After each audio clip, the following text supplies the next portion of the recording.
Right now, from KTAB News, your local election headquarters, this is Big Country Politics.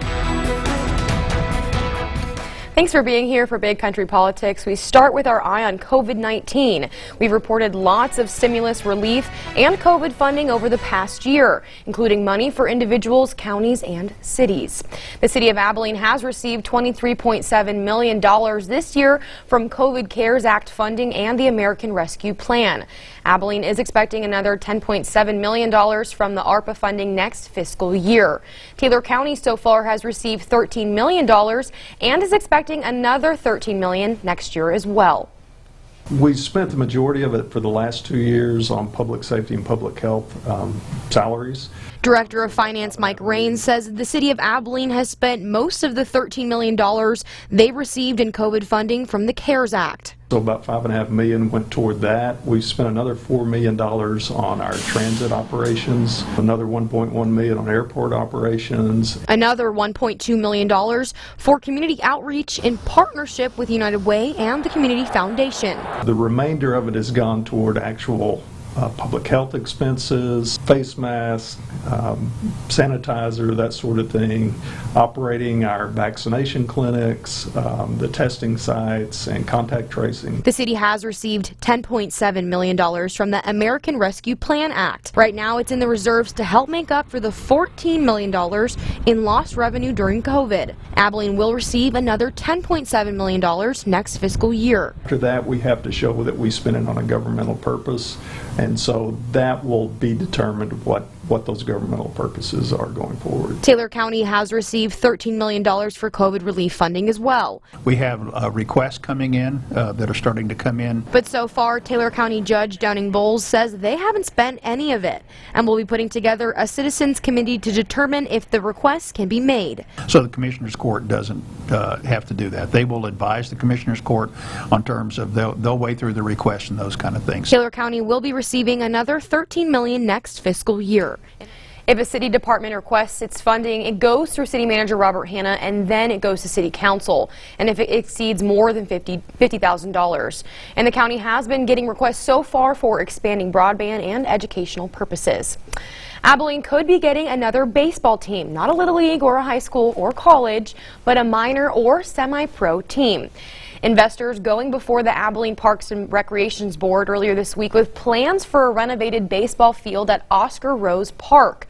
But it all depends on beer sales. KTAB's Tyler Henderson reports on what it would take to make this plan a home run. Even in an empty ballpark in South Abilene, you can hear the crack of the bat or the pop of the glove. Organizer Scott Kirk believes baseball needs to be in Abilene. How can you not be romantic about baseball?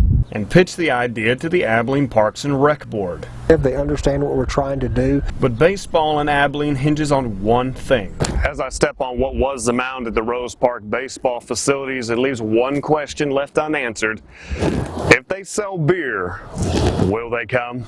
Absolutely. Says Doug Hickson, who is enjoying the food at our bar and grill. I would love to go out with that, with me and my buddies, go out and have a beer and watch a baseball game, and it'd be a great time. Yes, we would sell alcohol, beer and wine at one location. Now they could take Scott Kirk has a vision, but they would probably have one area that it's sold for an 800 to 1,000 person stadium. It's going to feel like a full house. It will be completely renovated and ready for minor league baseball. Our hope is to in 2023 to play minor league baseball. Meaning it's almost baseball time again in West Texas.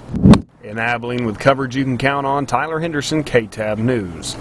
Thank you so much, Tyler. If approved by the City Council, Abilene taxpayers will not be on the hook for any of the renovations.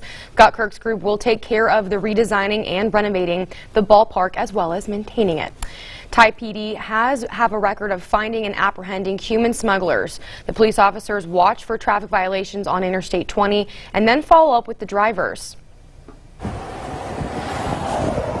Catching human smugglers isn't just sitting around and waiting for a suspicious car to drive by. I look for just anybody that's violating traffic laws. Assistant Chief Eric Becerra says when he's working I-20, it's about being aware of the vehicles passing by. We look for multiple other indicators like driving behavior,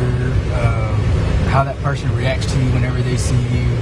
If they're white knuckling, what we call white knuckling, when they clench their hands like this and stuff like that. So if there is someone speeding or that makes a violation, Becerra says the next step is making contact. Let me make contact. And getting their story and see where they're coming from, where they're going. So why Thai PD? Well, Thai is able to apprehend human smugglers because of their use of I-20. 20 is mainly the corridor they use from El Paso all the way to Dallas. Dallas is the main hub that they go to. Becerra says Dallas is a hotspot for human smuggling. From Dallas, they spread off and go to other areas such as Houston, Georgia, other places like that. Dallas is going to be the main hub where they have all the stash houses and stuff. While Becerra did not apprehend anyone today, he says Thai PD normally apprehends 1 to 2 human smugglers a month. Thai has only about 3 miles of I-20, but the Flying J truck stop is the biggest in the big country, and a lot of people stop on their way through. And when we come back here on Big Country Politics, we'll talk with Dr. Paul Fabrizio about the immigration crisis in the big country. We're back in 2 minutes.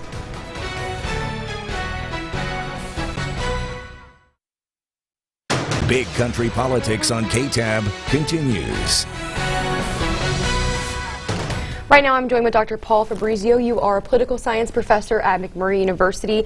Let's go ahead and get right into the immigration crisis that's not only at the border but is now coming into the big country. Yeah, there was all this attention recently because of the detention facility, the Bluebonnet detention facility in Anson. And politicians were expressing great surprise that people were going in and being released. And there seemed to be, at the very least, a lack of communication between the federal government and state and local officials as to what was happening. Right. I mean, Governor Greg Abbott didn't know, the local agencies didn't know, Congressman Jody Arrington didn't know, and all of these people have been so passionate and vocal about the immigration crisis, but weren't really understanding what was going on in their area. I mean, do you understand, or do you know why maybe that was being kept from these people? Governments not talking to each other, that's not a surprise. I mean, we have this simple human reality. The federal government has its job, state and local officials have their jobs. Sometimes they don't communicate with each other, and that appears to be the case here.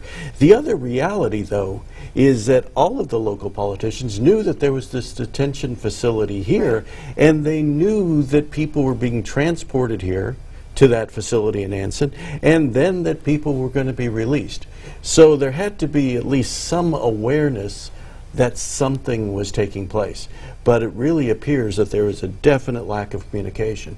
And even then, Congressman Arrington has made it known that he's asked specific questions about that facility, and he hasn't been able to get some answers. And again, if you look nationwide, that is not an unusual thing.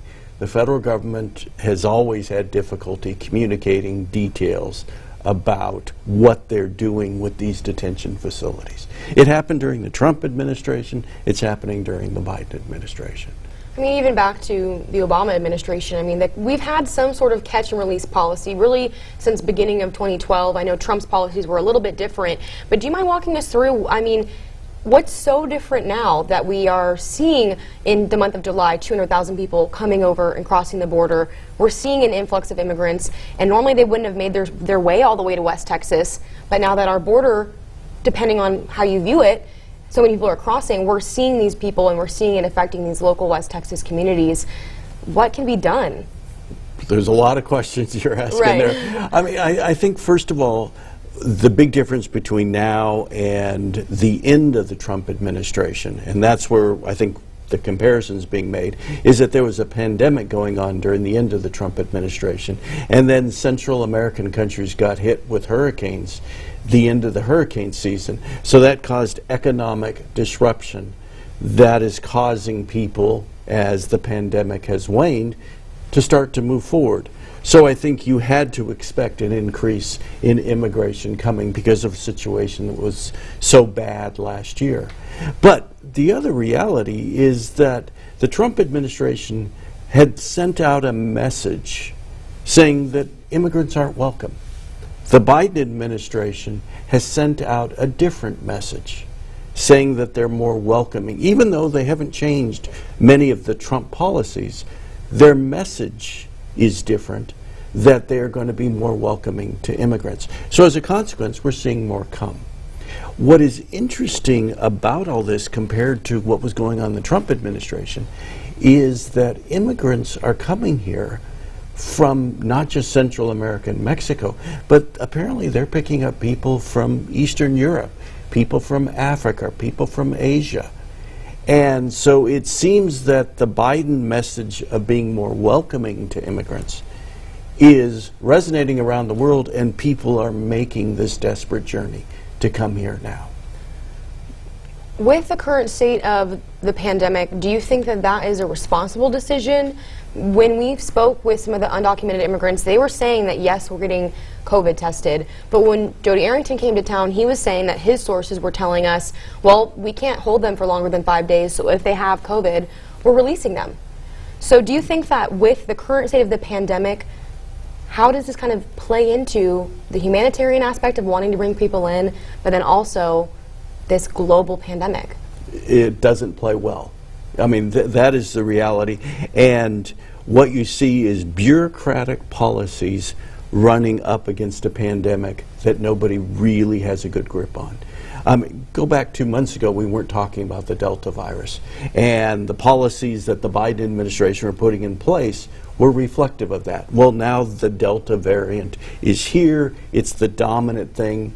It is easily transmissible. And as a consequence, it's going to be in the immigrant population. And the policies simply haven't adapted to that. And it takes a long time for the government to get its act together. I hate to say that, but that's the reality.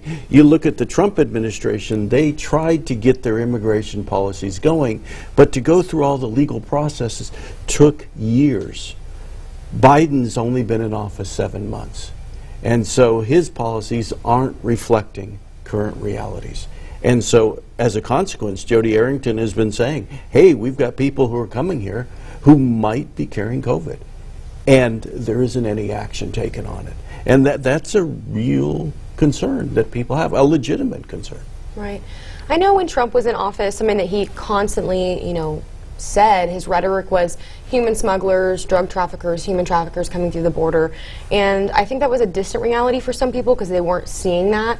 Now that we have able to kind of have a better picture of what's happening in the community, like the report we just saw with Thai PD that human smugglers are coming through the area, what kind of concerns does that bring up for the safety of the community? Yeah, I mean, people, I think, are going to be concerned, partly because they don't know who's coming here. Do we know their ages? Do we know their genders? Do we know anything about them? The answer is no.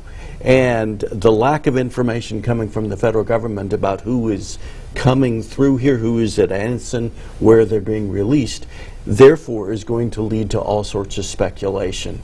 And I don't know what's right. I don't know who's there. Nobody does. And those who do in the federal government simply aren't sharing that information. So that is going to lead to concerns. It's going to lead to wild stories.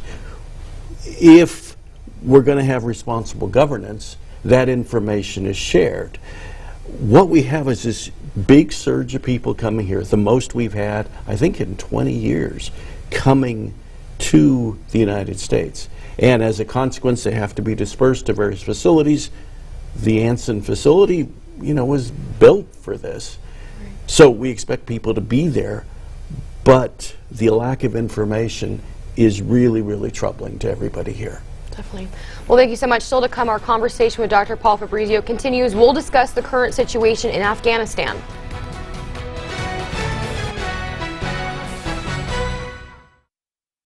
Big Country Politics on KTAB continues. Thanks for staying with us. Let's go ahead and jump right into another kind of humanitarian issue that the country is really facing right now, Afghanistan.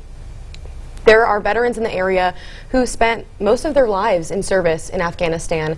We've been there for 20 years, and we've kind of pulled out. And now it's this issue of getting U.S. allies out, getting embassy members out, getting Afghan allies out. Do you mind just kind of walking us through kind of the protocol, what's really happening with the situation right now? What we've got is the Biden administration in carrying out a Trump administration decision, which was to pull out. The Trump administration, the original plan was to pull out in May. Biden came along and delayed it until August. So the military was in the process of transitioning their troops, their equipment out of Afghanistan. It fell to the State Department to be responsible for getting other people out, getting our allies out, the people who worked with our military. And the State Department, for various reasons, has failed to do that very effectively. And when the Afghan military collapsed, when the Afghan government collapsed, over a span of only 11 days, the whole situation just deteriorated. And so we saw the horrible images earlier of, the C-17 with people running along beside it, people climbing aboard and then falling to their death. I mean, that was just a horrible, horrible thing.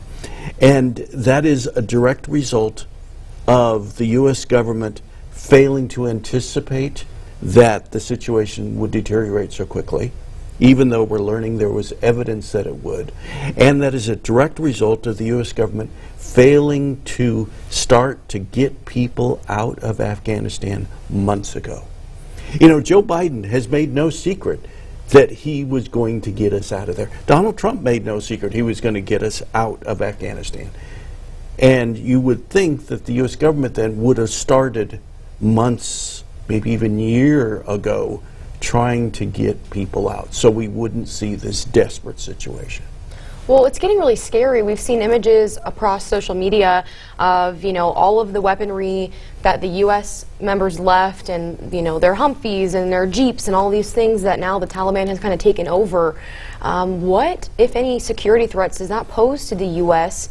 moving forward? And that's the longer term thing. I mean, there's a short term thing of us, how do we treat our allies? But the longer term thing is, why did we go into Afghanistan in the first place? It was because it could be a home for terrorists.